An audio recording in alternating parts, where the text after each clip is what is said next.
In 1946, my maiden aunt, Beauvoir's contemporary, came to visit me in a hospital nursery.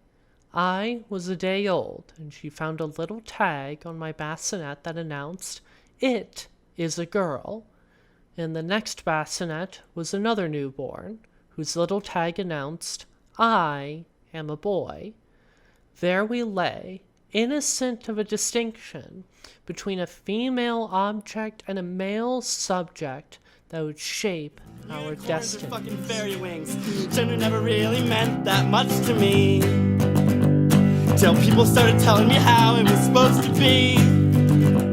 Till the people that I love started to say, boys don't talk that way, boys don't dress that way, boys don't act that way. One day I was out with some co-workers, and one of them learned that I was trans while we were out together. This wasn't like a close-kept secret or anything, it was just she never got the memo from all of this? I don't know. Now, after everyone had gotten around to finishing their first drink, bartender came by and asked all of us, "Hey, do you all want a second round?" Everyone else was saying yes, and then I turned and I was like, nah, I don't want that. I don't want a second drink. And that was because I knew that after that happy hour, I was going to be going to the gym to do chest and back day. And this is big if true. I think it's a little irresponsible for me to be 2 drinks in and then trying to bench press 135. And before you say it, yes, I know, 135, I'm a small little weakling. Everyone in my high school beat you to that punchline 10 years ago. You're not original. Where was I? Oh, right. So, after I mentioned why I didn't want a second drink and that I was going to be leaving soon, the coworker that had just learned that I was trans said a line to me that has haunted me and honestly sent my gender into just a complete and total death spiral ever since. She looked at me and said, "Oh, come on. Act like a real woman. Get a second drink." Now, to be clear, this person had known me for almost a full year up to this point and had never made a comment around like whether or not I'm acting like a real woman, whatever that means. For the purposes of our relationship, I was unknowingly stealth. Now, for all the cis people in the audience, being stealth is when a trans person fully passes as their chosen gender, or you're a trans woman who looks like a woman so well, whatever that means, that no one actually knows that you're trans unless you announce it. For a trans man, it'd be the same thing, but it's they look so much like a man, then no one knows about their transness unless they announce it. And that's where I personally don't try to be stealth. I don't try to like hide my transness in a lot of contexts and settings. I'm actually kind of proud of my transness.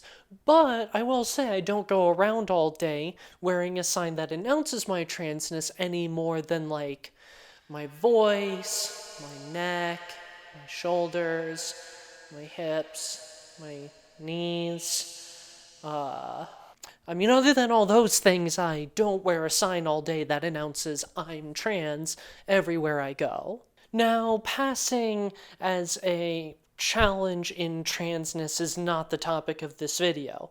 However, if you want to support me making more videos about big, heavy topics like that, then remember to like, comment, and subscribe. God, I am such a... Now, when she told me that wanting to go weightlifting instead of drinking with your gal pals isn't something a real woman does, I did in that situation what I found always keeps me the most safe. And that's not fighting her, challenging her, asking for her to be better. It's instead turning into the little, tiny little baby thing that I was always meant to be, twirling my hair and doing a little giggle, being like, "Oh, you're so right." However, there is a problem in that interaction, right? Because while I was able to give her the comfort and space needed for her to be able to handle whatever was going on with me and her feelings about me, I was left after our interaction to ruminate and have to sit with the reality of the impact of her comment. What does it mean for me that I like weightlifting still? What does it mean that I still enjoy a lot of hobbies and activities that are in some way coded as masculine? And also, do these things mean that I'm failing to act like a real woman, whatever that means? These are questions that have been on my mind for a while, and it's something that I want to unpack here. This is all further complicated by the fact that I think I'm a binary trans woman. I think I do identify with having gone from the binary of male to the binary of female, and I had a brief moment where I was like maybe I can just be like a non-medically transitioning they them male gender non-conforming guy. But I never really identified with or experienced non-binariness, it's hard for me. The fact that I'm still interested in so many things that are coded in some way as me failing at the femininity I so desperately want.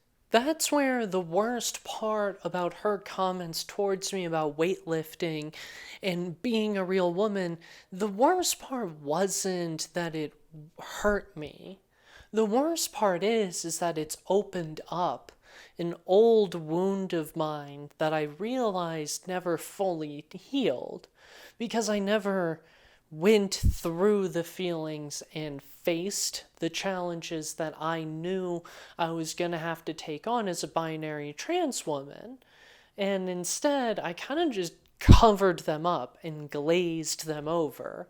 And when people make comments like that to me about what a real woman is and how I'm failing to be it, it ultimately makes it so that facade that I have layered over all of those old wounds just can't hold anymore. Am I just a man that should have just been gender non-conforming and male, and I'm just wrong about what I wanted out of the changes and differences in my body? Am I just doomed to be trapped in this middle space where I'm miserable in manhood, miserable in womanhood, and there's nowhere for me to exist where I actually feel actualized and complete? And also, what was it about femininity that was so appealing to me and so desperately needed that I felt like I had no choice but to either transition or continue to die inside? Now, some of those questions are still a little messy for me, but also some of them I can just easily answer now that I have a lot of the hindsight that I do now and a lot more of the lived experience than I did when I started transitioning just short of 2 years ago. So, am I just a feminine man? I don't think so, because I don't think there are men who want breasts, who want a rounded face, who want a more soft physique, who want to wear dresses all the time and look like me. And I don't think there are any men who spend months and months voice training so that way they can have a voice like mine. Maybe I'm wrong. Maybe such a mythical beast exists, and I am actually just working off of a bad premise as to what a man can be, but I really just don't think that it's an experience that makes coherent sense to me, and that's not because I think it's wrong if someone's feeling it, but it's because it's not mine. I'm not a man that just wanted to be more feminine. Now, am I just doomed to be miserable because I'm stuck in between genders? No. since transitioning, I've had a lot of moments where I've actually felt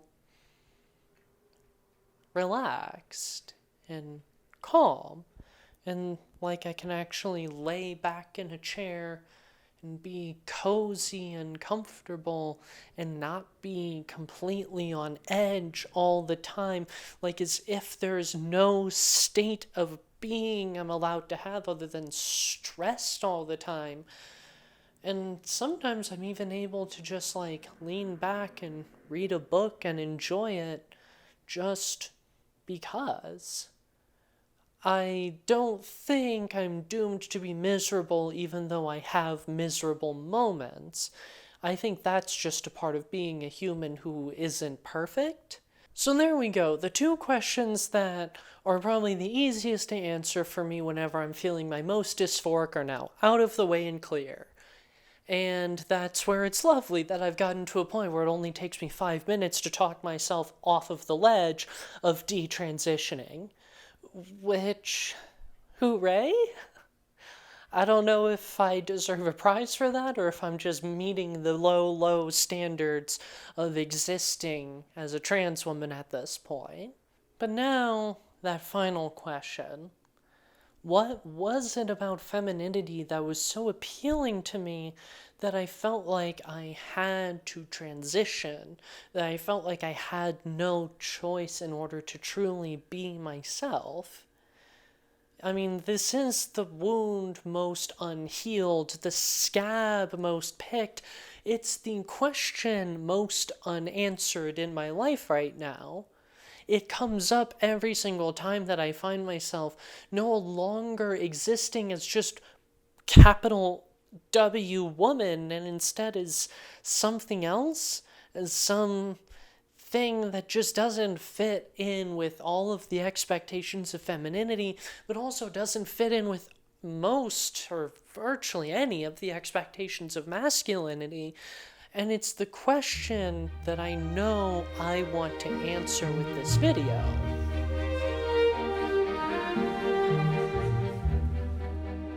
So I want to just come out of the gate here and say, if you have watched any of my other videos, or if you're going through my catalog of stuff, this is probably a very different video than everything else that I planned to do with this channel. This is not an academically rigorous work of public policy analysis that then provides like actionable personal or legislative solutions. This is really best understood as a diary I have decided to release to the public. A video diary of something that's been on my mind for a long time. So while I'm not going to say this video is without citations and it's grounded in nothing, a lot of the times you're just going to have to take me saying some like pretty big claims about my relationship to a lot of stuff as that's my lived experience and I'm allowed to talk about it in that context, and it's not going to be this like perfect, fully fleshed out, thought through thing. So as long as you're cool with that, I'm cool with that, and we can get along with the video. Now, I spent 24 years as A man? and 2 years as a woman, and 2 years celebrating femininity. Whatever that means, more on that later. But my experience is definitely grounded much more in understanding and unpacking masculinity from my lived experience with it for 24 years, and the fact that I still find myself engaging in things from time to time that are considered traditionally masculine because, I don't know, I actually like them, or old habits die hard, or my male socialization is showing? I don't know. What I'm saying is that when it comes to the world of femininity, these are new woods for me. I'm having to figure out a lot and learn a lot, and I really didn't have a good guide or teacher available for me when I started picking it up. Meanwhile, masculinity, I mean, good God, I basically have a PhD in that. I mean, they're not hard to earn. All you gotta do is engage in a little bit of homoerotic weightlifting for a few months, learn to play an instrument so that way you can pick up women, and you also have to start your own podcast.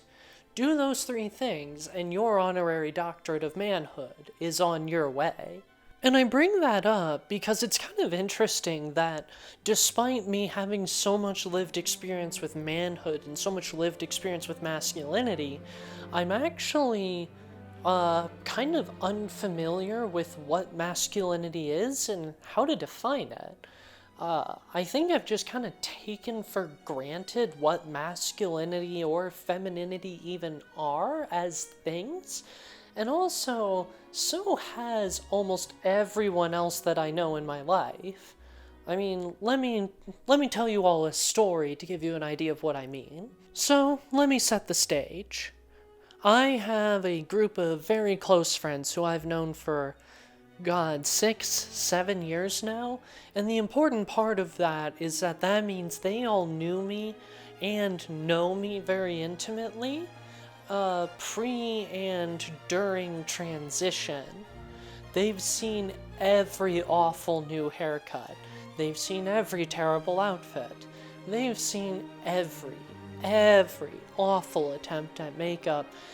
And because of that, I have been laid very emotionally bare in front of them a lot of times, and I think they don't even fully know or realize that, because for them, they were just experiencing me going through some shit and going through like a second puberty, whatever that means.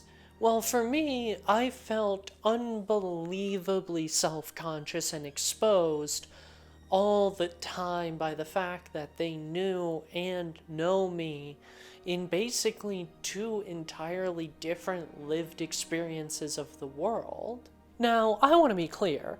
They have all been great and accepting and very patient as I figure out a lot of stuff, including how to style bangs, a thing I still don't fully get. And they've only had a few moments where I would say they've said things that are like low-key transphobic, and they've been receptive to growing and changing as I've grown and changed, and as I've set new boundaries, new expectations, and enter in a very new and different role in life. With all that said, there was one time where after a night of hanging out, I was heading home with one of them and got in their car, and when we started to drive back over to my place, we had this conversation. Hey Emily, yeah, since you started transitioning, do you still work out your arms and such? Yeah, sometimes, I mean, it's a little weird for me, how I feel after I finish working out my arms. I can feel a little, off when I'm done. But yeah, I still do it, and how I feel about it is a little complicated, and it just depends on, the mood I had when I went into it, all that sort of stuff. Oh, yeah, I mean, I just am asking because I know, most women prefer to, work out their legs and such when they, work out and all that. Oh. Right, yeah. And then we sat in silence in the car for the rest of the ride because I had no desire to keep unpacking that issue that he just brought up for me. Now, in that conversation, my friend would set the stage for what would be a several days long debate for me that has actually never properly resolved. Is chest and back day more masculine than leg day? Why is it that sometimes I'm okay with doing a arm day, but other days I'm not? And also, is leg day the most feminine workout day one can do?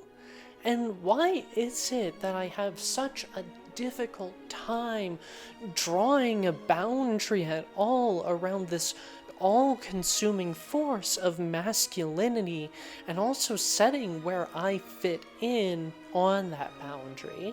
It feels like to me, at times, that the way we define masculinity and femininity is the exact same way that the Supreme Court makes a distinction between softcore OnlyFans accounts and hardcore OnlyFans accounts.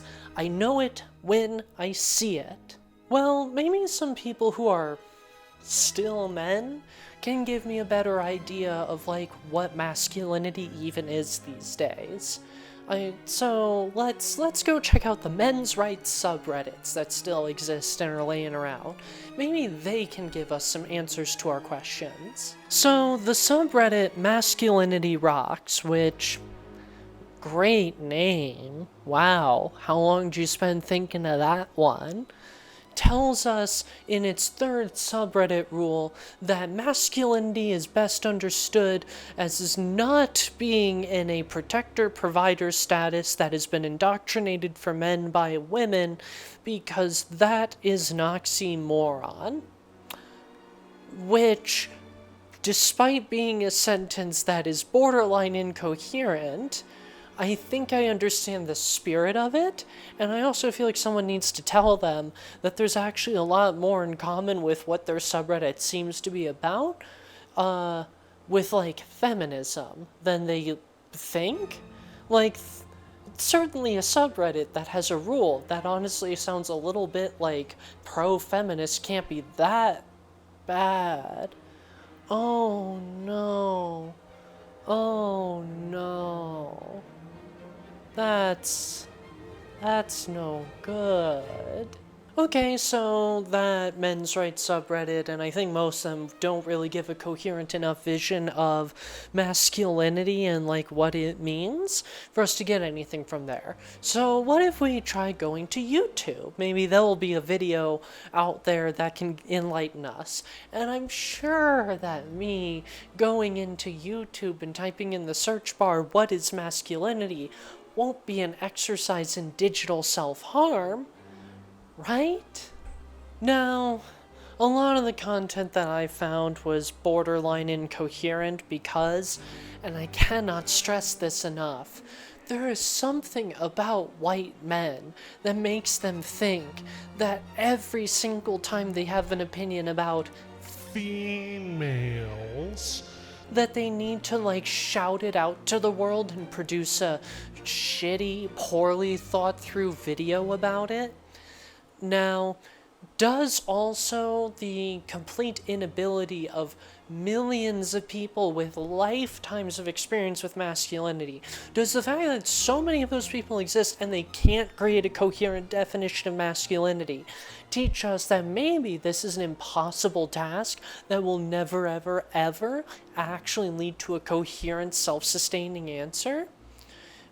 Probably, but I think that I can find the answer anyway. Now, eventually, after doing enough digging, I found a video by a lad named Jack Donovan, who wrote a 196-page book called The Way of Men, which has a cover that is best described as interesting?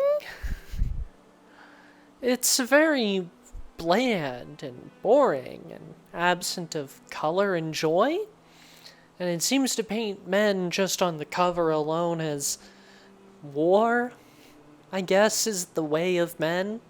Okay, Jack, whatever. So I know that I said in this video it was going to be a bit more of a personal diary thing, and it wasn't going to be like this endeavor where I research a bunch of stuff, like go through journal articles and all of that. I still think we aren't there, but I do want to say that I kind of hit a point where when I found this book, I decided that I needed to read it. And the good news is I only needed to read a few chapters. And that is one, because I think the first few chapters already gave me a good enough idea of what this guy thinks masculinity is. And two, I can't stress this enough. It's a very painfully mediocre book. And I'm not going to do a proper full-fledged book review of it at this point, but just take my word for it. It's not a good book. Now, with that said, I actually found a definition of masculinity that is very illuminating for me, not actually in the book itself, but in the in praise of section, the what men are saying section. Sorry, gals, no women allowed to write reviews of this book.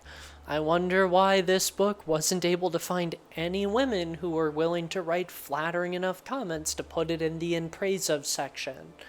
It shall remain a mystery.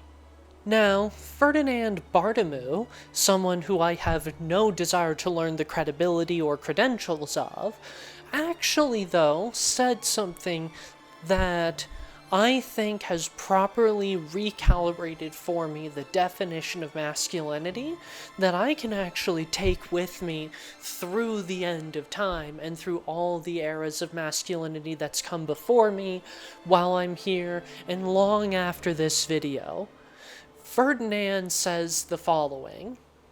Gen Z is the generation of Sesame Street and Ritalin, a generation raised without any memory or first-hand knowledge of a world in which masculinity was encouraged and celebrated rather than punished.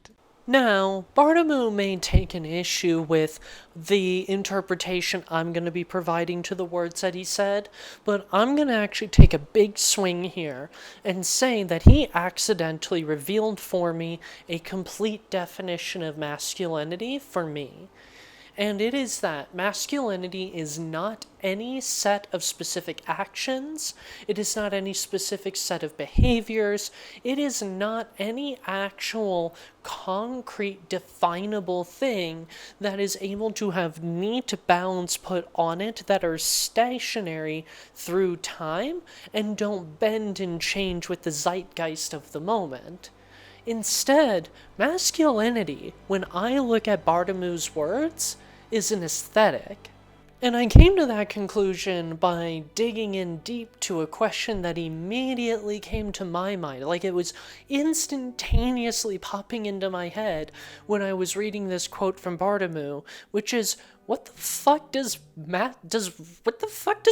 have to do with masculinity? Like, why is it that in a quote about describing what the masculine is Bartomeu just bringing up Ritalin and like Sesame Street for Gen Z? What does that have to do with any of what he's talking about? Well, and the answer's actually pretty straightforward. ADHD diagnoses has actually become somewhat of a issue of concern in men's rights spaces, and that's because apparently it gets overdiagnosed in men and boys. Overdiagnosed meaning that they have to know what the correct diagnosis rate is, which is a number that we factually just cannot know. And they take as a premise from this idea that we are overdiagnosing men that ADHD is actually like something that has been coded and created by psychiatrists to punish and to break down commonly masculine attributes of men. And because Ritalin is the most prescribed drug for people with ADHD, or at least one of the most prescribed, that means Ritalin is now actually something that is coded as a way to destroy masculine behaviors in men because they're using it to shut down ADHD, which is being wrongly diagnosed in men at too high of a rate because the behaviors of men are easy to misconstrue as attention-seeking, hyperactive behaviors.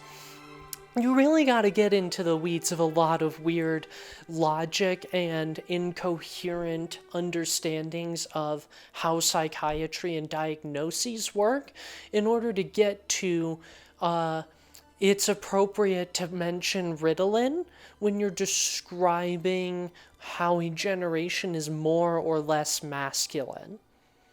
Now, I want to be clear at this point. I have no doubt that sometimes we use faulty and inconsistent applications of DSM criteria when diagnosing people. That is something that I absolutely understand is we want to prevent.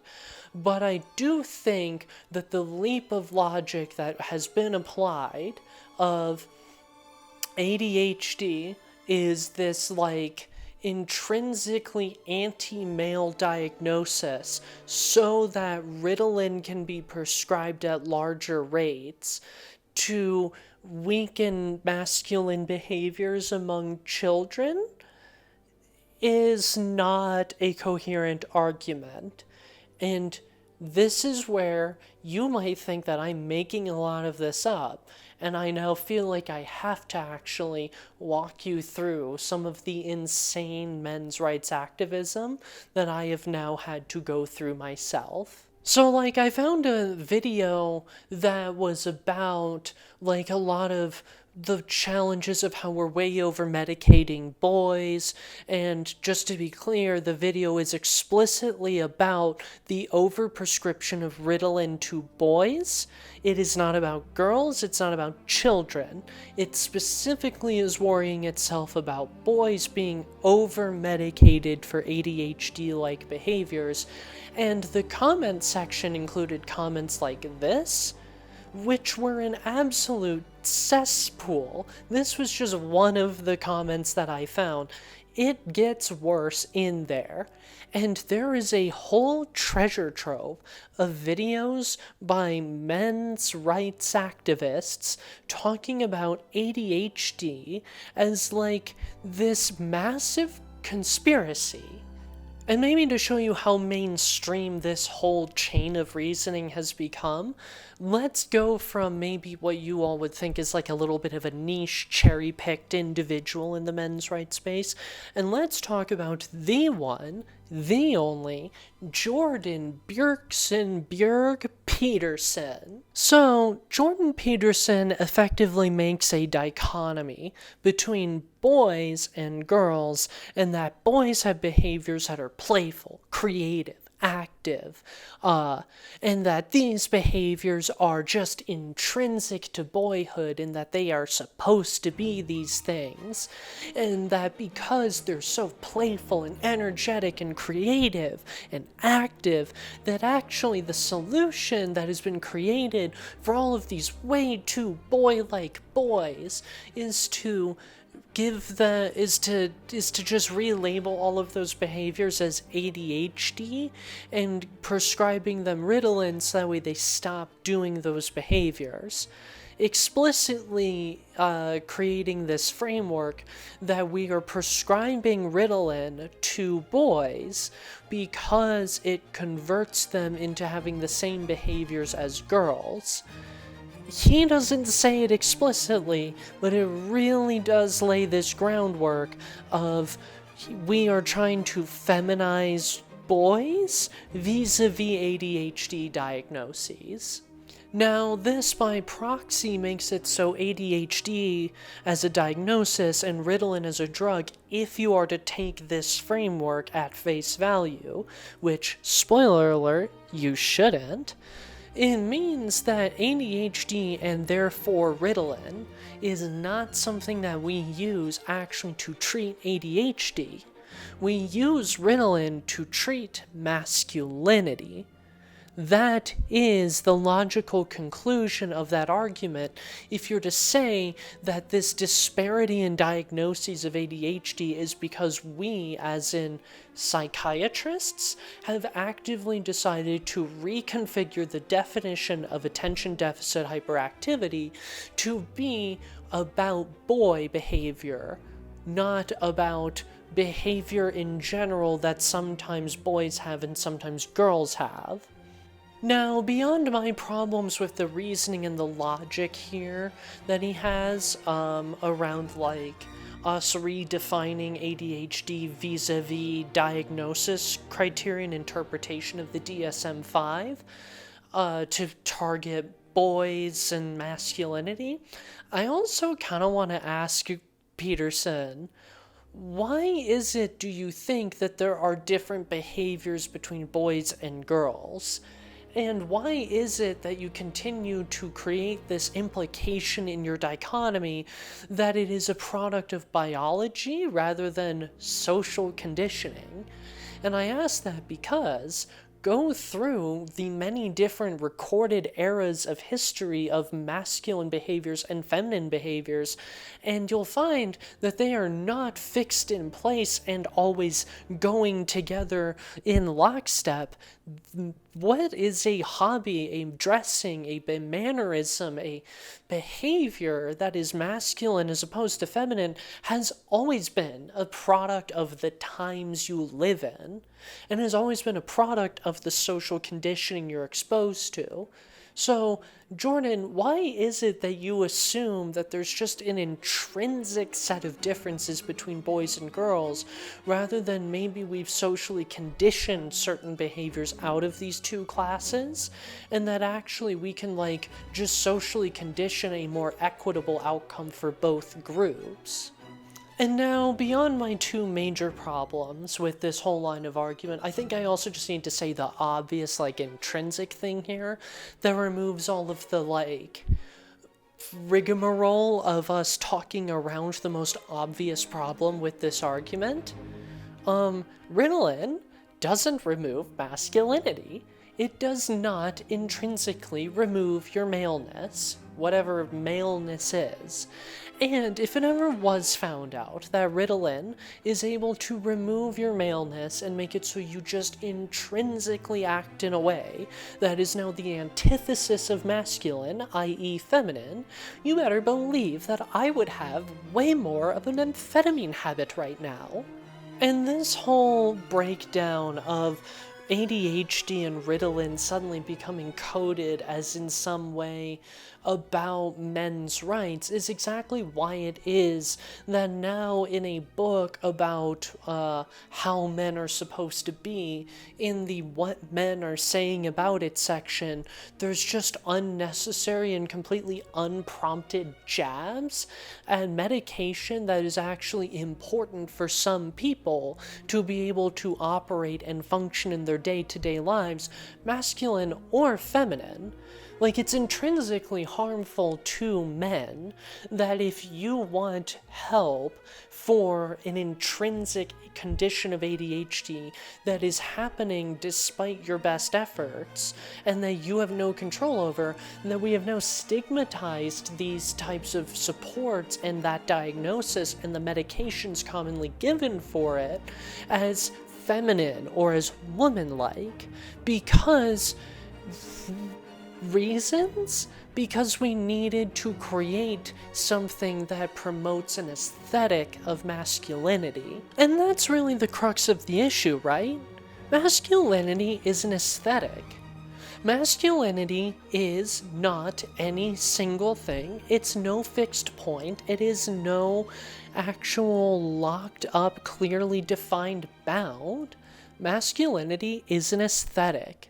The aesthetic of masculinity is when you are failing to be a real woman because you like certain weightlifting techniques. The aesthetic of masculinity is being prescribed Ritalin. The aesthetic of masculinity is not watching Sesame Street. The aesthetic of masculinity is suits and ties and ugly loafers. The aesthetic of masculinity is starting a podcast and saying your opinions whenever you want.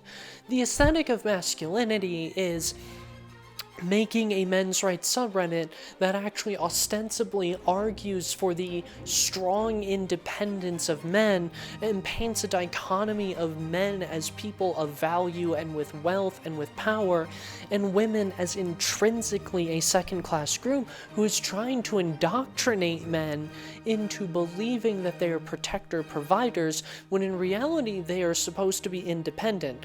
And also these women who are sneaky, conniving, and maniacal and are doing everything they can to manipulate you are actually also giant idiots who are incapable of doing anything to create value and wealth and are chronically unemployed and just need men, but also they're too smart in order for men to be able to just pick up on their manipulations without guidance and without buying these 196-page books about men being skeletons who die or whatever.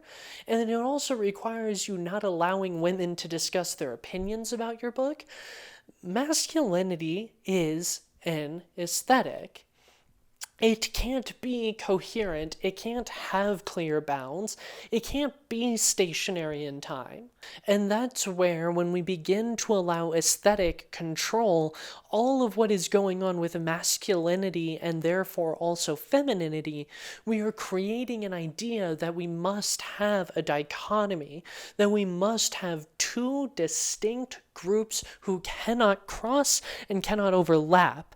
And to cross those boundaries and to stop allowing that dichotomy to exist, to blur the lines of those two aesthetics, is to ultimately transgress what it means to be either role. So we know that masculinity is aesthetic. We know that masculinity isn't fixed in time.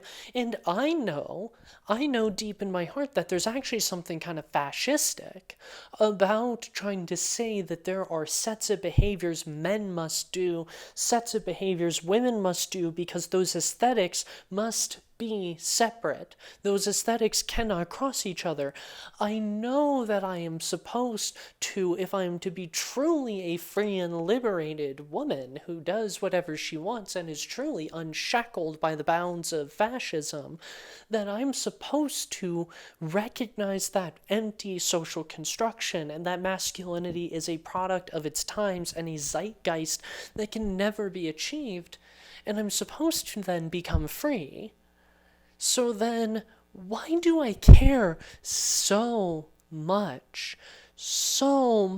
about being seen as feminine? And why am I so afraid to do anything that creates a perception of me as masculine?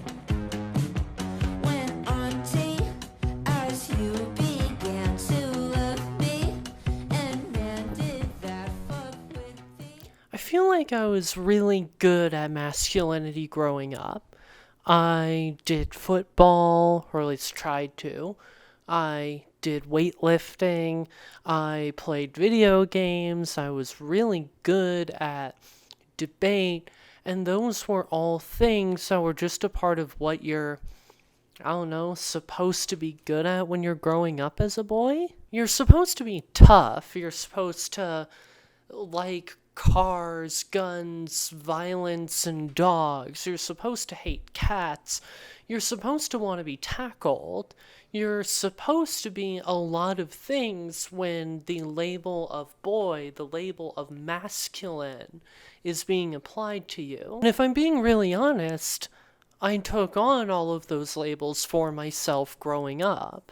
I knew that there was always a sort of tension at play when I was doing a lot of these activities. I didn't enjoy weightlifting just intrinsically. I enjoyed it because it was an opportunity to spend time with my friends. I didn't really love video games on their own.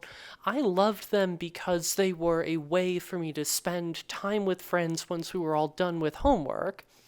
Call of Duty lobbies were fun, not because I thought like Call of Duty was like the coolest game ever that was just fun on its own. I only ever played it when I was with friends, when there were other people I could share the experience with. The Call of Duty was just an incidental part of that relationship. Growing up, and still today, I learned all of the strategic ins and outs of football, all of the structures of it, and I really am still fascinated with how it works as a sort of game of strategy. But when I tried to play it, I found that I was never really going to be able to play it at any real level, in part because of my very slim physique, as you can see, and also in part because, honestly, every time I got tackled and I felt that pain of being thrown into the ground, parts of me suddenly stinging and hurting, the emotion that I wanted to have and that I often had was to cry. And when I would start crying on the field, I would be told that I was acting like a girl, that I was sort of failing at boyhood. I was also called a lot of other things when I would start crying, but the one that I think we can talk about the most in this video, and really is the only appropriate one to talk about, is that my expressing of emotions when I was like in pain on what was a turf field over concrete, because the pads actually didn't really keep you from feeling any pain. They just kept it from being like ligament damage. I wanted to express being unhappy with that. And I was told that that expression of any emotion that wasn't stone cold emptiness was wrong. It produced a feeling in me like I was broken? Like I just wasn't right. And I was really good at the performance of masculinity until something would break in me that made it so that absence of intrinsic joy in trying to fill that role very suddenly would snap me out of it. Whenever I was tackled down into the earth by someone 50 pounds bigger than me, that pain of suddenly being re-entered in my body would make me realize I hate this and I'm unhappy, and the performance would collapse very suddenly. But I was never told when that happened that I was just like being emotional, or that I was right to be a little sad or to cry.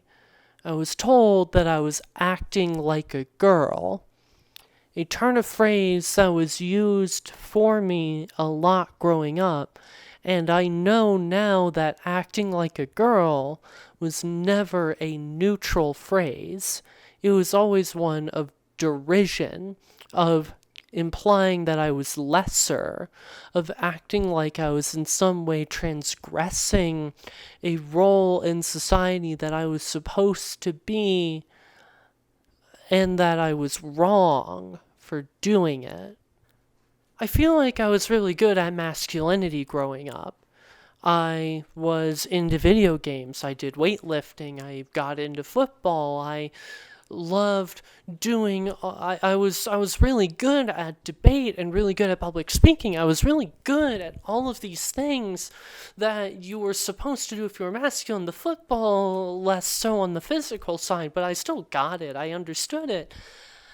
I was really good at masculinity, except those things aren't what make up masculinity, right? Because if masculinity is an aesthetic, something that is a product of the zeitgeist, it's something that becomes whatever we are socially conditioning and structuring, then is really anything masculine? Weightlifting isn't intrinsically masculine. Video games aren't intrinsically masculine. Football doesn't have to be intrinsically masculine. And neither is being good at debate. That's not intrinsically masculine. And that's because nothing's intrinsically masculine. Because all that those things are the product of social conditioning, where boys and men are told that there are things that fit the aesthetic of being male, of being strong, of being masculine, like as if masculine is a target that they must achieve, and that there is a regimented bucket list of things that they must do, and to fail to do so is to fail at life, when in reality it's just failing at an aesthetic. And the creation of this aesthetic isn't a neutral act. By coding all of these things as the acts of masculine people, as the acts of manhood, it makes it so not only was a box made for what men are supposed to be and what boys are supposed to be, but it also creates a box for what women are supposed to be and what women are allowed to be. Because, this is big if true, women don't want to be men. And while there are many ways in which women are not men in a lot of biological and social structures beyond behaviors and aesthetic, it makes it that this classifying of everything into masculine, feminine in its coded nature ultimately makes it so a woman who wants to play football is now actually transgressing womanhood just as much as a man who wants to have long hair is transgressing masculinity. This structure of aesthetics around masculinity and of femininity, it makes it so we're ultimately left with everything suddenly becoming a game of how do we fit the aesthetic. Your hobbies, your hairstyle, your clothing, the sports you watch and play, and the drinks you're allowed to choose when you're at a bar, all of it becomes coded in this way that is limiting rather than freeing. With all of that in mind, I feel comfortable saying that my relationship with masculinity growing up was not consensual, it was enforced. And I was just simply not aware that I had the choice to begin with.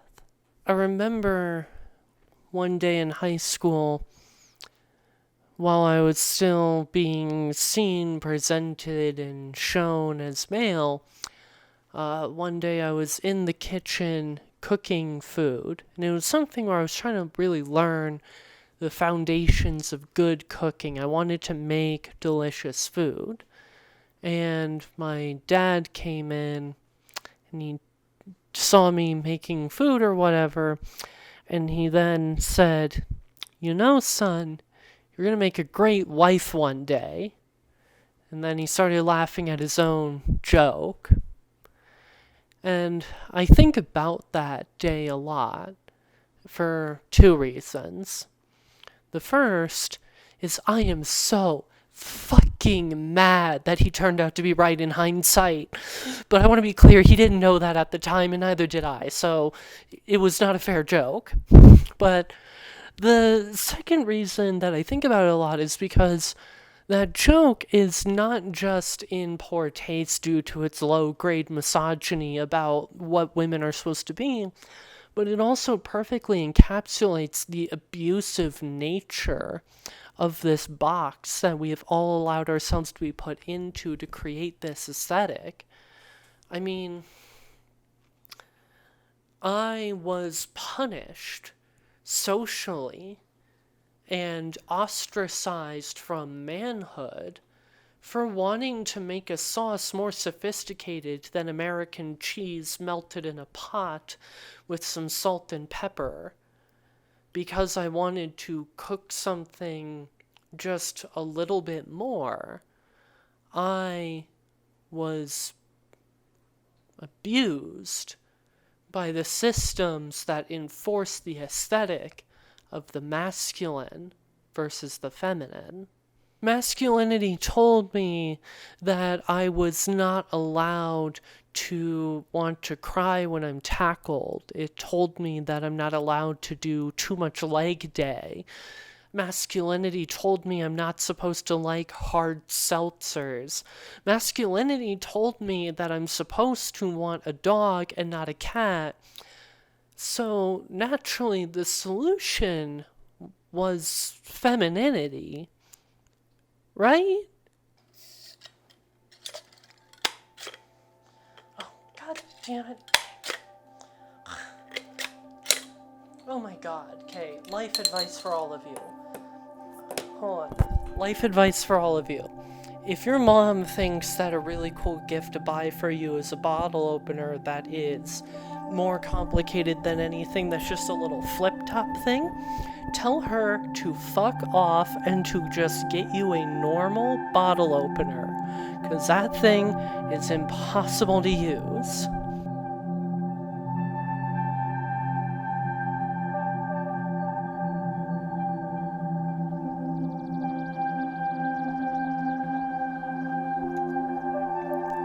So, I'm gonna skip making a whole part to this video that's like, oh, let's now define femininity the exact same way I define masculinity, because the argument that I made about masculinity being aesthetic, I think is solid enough that we can kind of just take it, and then if we add on one extra layer of women kind of exist as the antithesis of men, we are supposed to sort of fill the gaps that men don't want to take on themselves, and we take that premise as a sort of given in the long history of women in the world, then we can kind of just say femininity is an aesthetic that exists in direct contrast with the aesthetic of masculinity.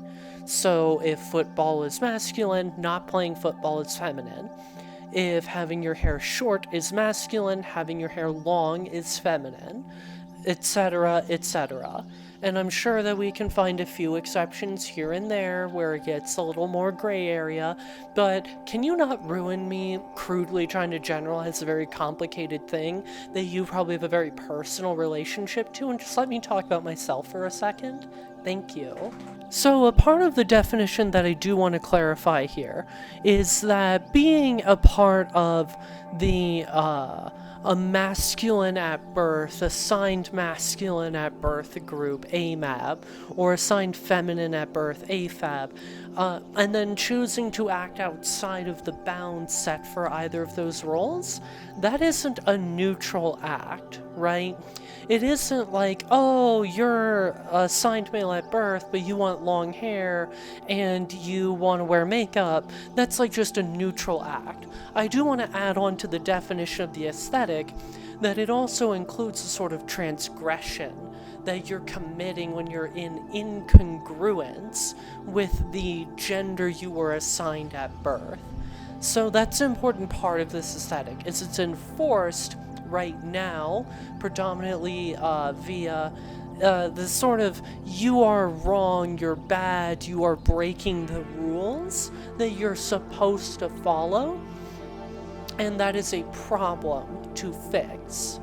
And that idea that it is transgressive to exist outside of your gender role, that is something that I would take for granted and actually think I'm like trapped within my gender role for a long time, until I was finally able during undergrad to leave the US and study abroad in Berlin for a few months. And I want to be clear as I tell this story, no one who lives in the US with me and who like has known me through the United States knows of a lot of the details I'm about to share here. They know I'm a bit of a, germophile.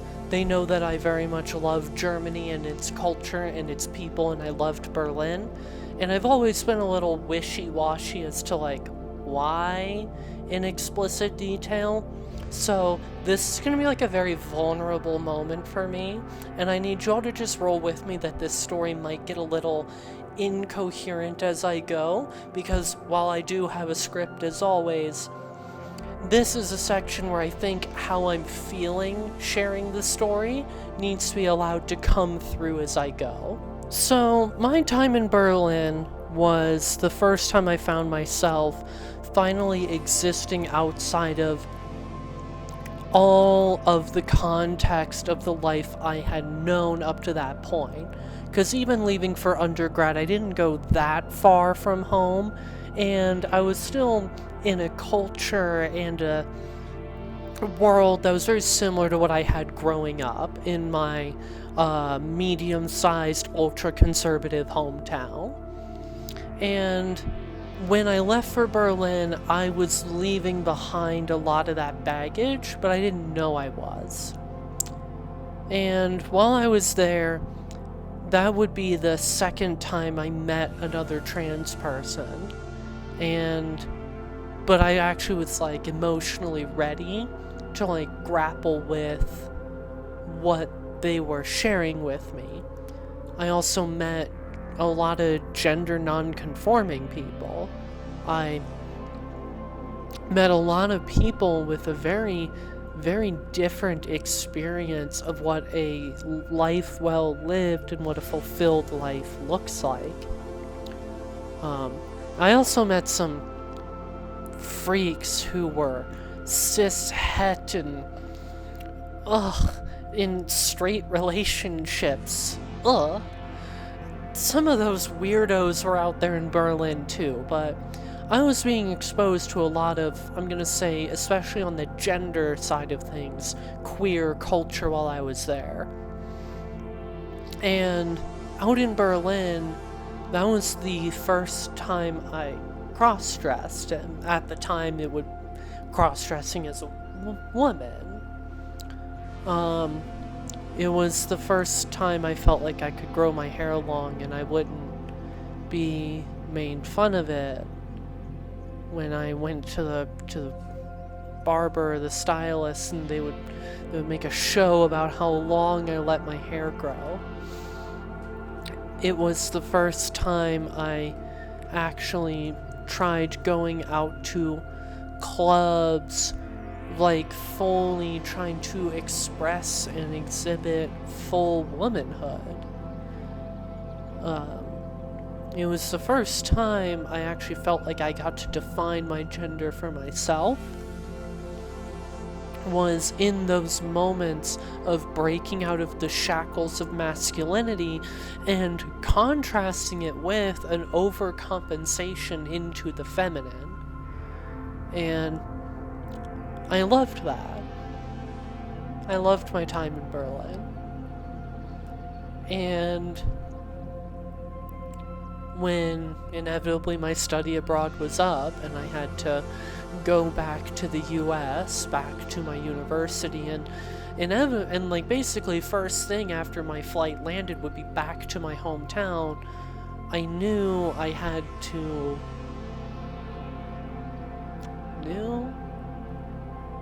felt I was deeply terrified to show that joy that I had, not being male, not being masculine. So, before I came back, I cut my hair short, made sure to leave all of my women's clothes behind. I didn't bring any of my makeup with me. I basically lost contact with everyone I knew who was in Berlin, who I was close to. I mean, they weren't like my closest friends in the universe, but they were important people to me. But I just felt like I couldn't maintain all of that. I couldn't do it all. Live that double life anymore now that I was back to the US. And I didn't tell anyone about all of my gender experience there. At least not in any real level of detail. Now, at this point I do want to clarify, I don't think Berlin turned me trans. And also, my time in Berlin was not the first time I had, like, trans experiences or, like, feelings for me that I kind of recognize now were just a trans woman who didn't know it yet. Because that's not how that works, is it's not, a straight, cis-het white guy goes to Europe and then comes back a woman. No.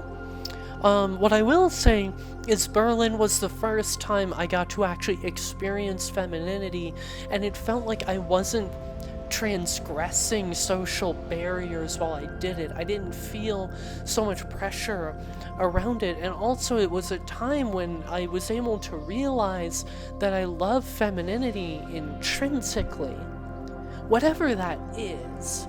I don't know what I mean when I say I love femininity, but I know when I feel in my soul that aesthetic of womanhood, I know it when I see it, and I feel more relaxed and more calm and more at peace. But I also had a realization all of this while I loved the aspects of femininity that made it so I was able to have a more female body. I was able to wear clothing that accentuated my body in different ways. I was able to wear makeup how I wanted to. God damn it, my air conditioner just turned on and now the audio is completely fucked. Fucking fuck. Berlin taught me that there was a lot about femininity that I loved. I loved the idea of having a woman's body. I loved the idea of wearing clothing that accentuated the feminine features that I had. I loved the idea of makeup and being beautiful and being pretty and all of those things. But I also felt, and I think still now feel deeply conflicted about, does my loving femininity, does my wanting to be feminine mean that I can't be into football anymore? Does it mean I can't like video games? Does it mean that I can't choose to have whiskey and beer anymore? Does it mean that I ultimately have to give up something to gain that feeling, that joy of femininity?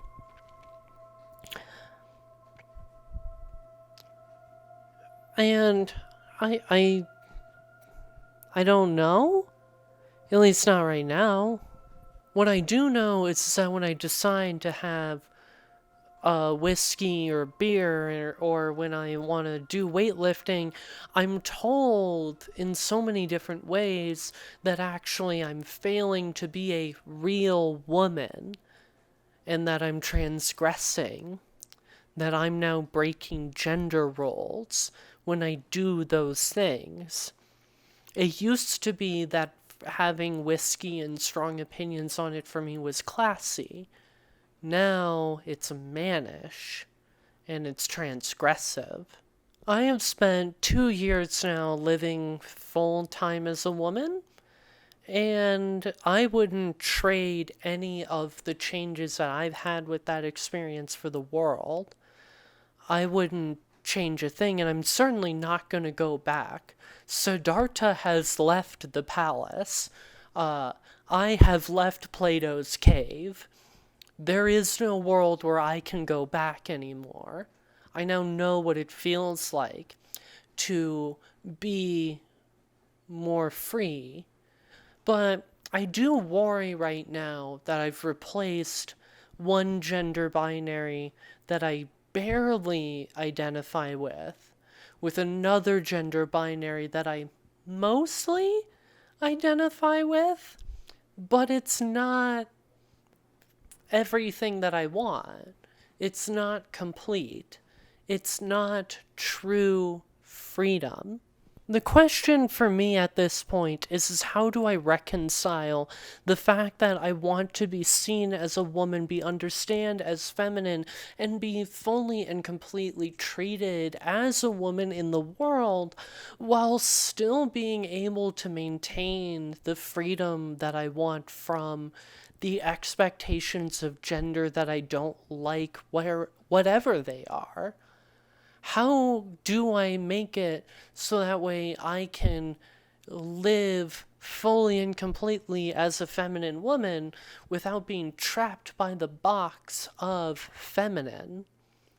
How do I make it so that way I don't have to choose to give up a part of myself? Are we there yet? Or are we somewhere in between?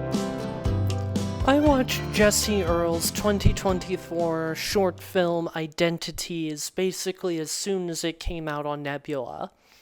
Now, I highly recommend that you watch it as well, and I am going to say right now that if you want to watch it and not have anything spoiled for you about the plot of it, you're just going to need to turn off the video now at this point until you're able to watch Identities, because I'm basically going to be spoiling core plot components of it from this point forward for the rest of the video. Identities follows the onboarding process of two unnamed characters, one ostensibly male, one ostensibly female, who have been placed into a large empty box.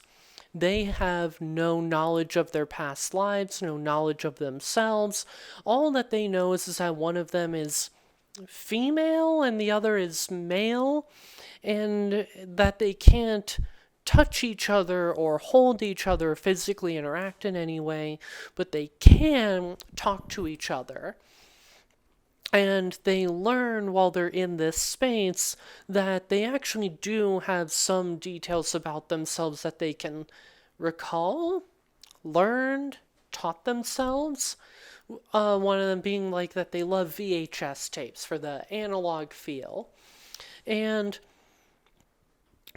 as they begin to learn these things about themselves, they begin to develop their own coherent identities in this box with no guidance and with no boundaries. They are then informed by the VR world that they're going to have to make a choice. One of them is going to continue to be onboarded into the rest of the VR world that they're in. The other will have to be left behind. This is presented to them as an immutable choice, one in which there is no third option, one where they have to take some part of their identity and leave it behind. And the choice that they're really left with, and when we break down the literal plot of the story, is are they going to become an archetypal male or an archetypal female? They have to choose one or the other. Anything else would be a glitch. As they're presented with this very clear choice that only one of them can go through the door that's present for them at any given time, and that they're going to have to kill off the other half, they both decide that they don't want to do that they don't want to kill half of themselves. They decide to figure out how they can cross their doors at the exact same time so that way they don't have to choose. They get to be everything about maleness and everything about femaleness that they want, and they don't have to abandon one half for the other. When they both go through their doors at the same time, they're merged together into someone who is uniquely androgynous, explicitly or implicitly non-binary. The show, movie, short film, it doesn't say, but it doesn't need to, because it's clear what has happened here. They actually still did have to make a choice. But it's that before them was the choice to be all of masculinity, all of femininity, but there was actually an additional choice of being everything that you want from both, embracing being the glitch in the VR world. In the framing of identities, when this non-binary person is created, they are absolutely framed as in some way set free, as liberated, as more complete than they ever would have been if they had to make the choice to be one or the other. And this freedom is freedom from the coded binary that the VR world tried to impose on them. A binary that says that they had to be that they just could never, ever be per the bounding of the code of that world, both things at the same time. But it was by being brave enough to say that they don't care that that's what the rules are. They want to be able to choose to be whatever they want. That ultimately made it so they were completely free from the limits of that binary in their world. Now, this is where I'm going to be honest. The part of the movie that absolutely struck me the most is the moment when the character, who is the merged identities of masculine and feminine, the non-binary character, is introduced, and they appear for the first time, and they breathe this sigh of relief and feel this sense of hope that they're finally now getting to be everything, everywhere, all of it. They can be whatever they want. That was the most powerful moment of identities to me. I had to pause the movie when I saw that scene for the first time, that moment. And that was because I needed to cry. And I'm still not sure why I cried when I saw that character. What I do know is that I felt surge through me was a sense of just complete novel joy, seeing a non-binary character being introduced as a triumphant moment, as the peak of victory. That this transgressing of masculine and feminine into creating someone who can be anything that they want was actually the best moment, the highest moment of that person's being and of the movie's plot. I think I felt what that character felt, which was a sense that there is a way to be truly free. So, does my resonating with that scene with this non-binary character mean that new pronouns are going to be dropping in my bios? I don't think so. I do want to be identified as a woman. I do want to be seen as a woman. And I know that being called he, him makes my skin want to crawl out from under itself. And I don't know, I guess I'm apathetic to. It can still bruise me a little bit because it makes me feel like I'm failing still at the womanhood I want to have. But I will say that could just be because I haven't fully processed whatever internalized transphobia and internalized NB-phobia I may have that exists around being called they, them. But I will say right now, I'm not convinced that the solution for me is as simple as just like, oh, I'm just using the wrong pronouns and then I'll be free. Where I think I am right now, after having done a really in-depth autopsy of masculinity and femininity and their relationships to me, is that I know that I want to be seen as a woman, and I know that that's the identity that I want to hold, but I don't want that womanhood, that femininity, to place me in a box that leaves me feeling just as trapped as I was before, but now it's a color that I like. Can I be a woman who weightlifts? Can I be a woman who likes whiskey? Can I be a woman that likes beer? Can I be a woman that plays video games? And the answer is yes. I can absolutely be all of those things. And I want to be those things. Will me being those things lead to me being judged harshly by society at times because I'm transgressing what is expected of me? Probably yes. And that'll probably be true for as long as I'm alive, really. But I'm tired of letting that judgment control me. I'm tired of letting that judgment box me in. I want to be free. how I navigate this newfound rejection of the gendering of activities and the aesthetics of masculinity and femininity controlling me, that's not going to be straightforward, and it's going to be messy, and it's going to require a lot of me having to go at times. Am I doing something because it's what I actually want to do, or is it because it's just what is expected of me as a part of my gender role? I don't think it's going to be a straightforward and simple journey, this, trying to break free from the gendering of activities. But what I will say is I know it'll be worth it doing that work, asking those questions. And I know that because I now know how I will feel when I look at a world that tells me that there are two doors that I have to choose from. And I get to look at them and say, but actually, there's a third door.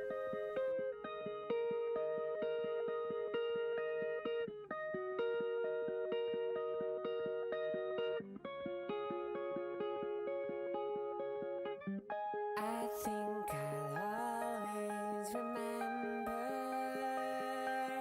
how I trembled at the goodwill, spinning in circles around a small